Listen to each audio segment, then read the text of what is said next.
Hello everyone, welcome back to our channel Login 8. In this video, I will guide you on how to add friends to ride in Strava.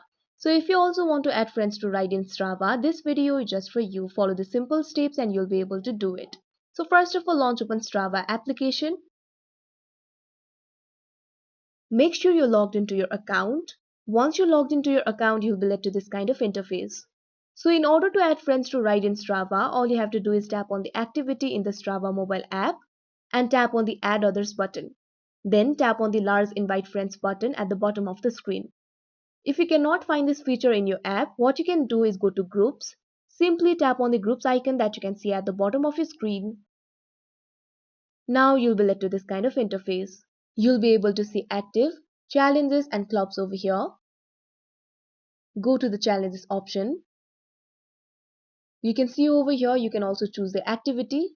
Tap on the activity of your choice. You can see over here the challenges for that activity will filter out. Tap on the challenge of your choice. Now you'll be led to this kind of interface. Here you can see the option for join challenge. All you have to do is tap on it. Now after that you can see the option for invite friends. All you have to do is tap on it. Now you'll be led to this kind of interface where you can see the people you follow on the Strava. All you have to do is tap on the friends of your choice. If your friends aren't on Strava, tap on the invite option that you can see at the bottom of your screen. And then you'll be able to invite the friends via various platforms. So that is how you add friends to ride in Strava. I hope you found this video helpful. Thank you for watching. Make sure to like, share and subscribe to our channel.